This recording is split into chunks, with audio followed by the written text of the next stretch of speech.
Welcome, today in front of me OPPO Find X5 Lite, and I'll show you how to change screen recorder quality on this device. So first we should open the settings application and then scroll down to the system settings. After that you'll see here the screen recording. Tap here once and you will see here the definition section.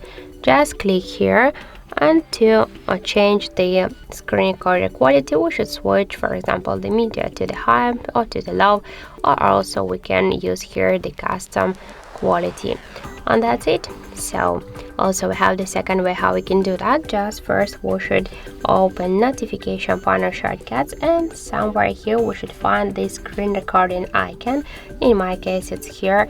Just to activate the screen recording settings we should hold for a while the screen recording icon, and we'll just open the same screen recording settings, and here in definition we can also change the screen recording quality.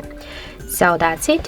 Thank you for watching, and if you find this video helpful, don't forget to leave a like, comment and to subscribe our channel.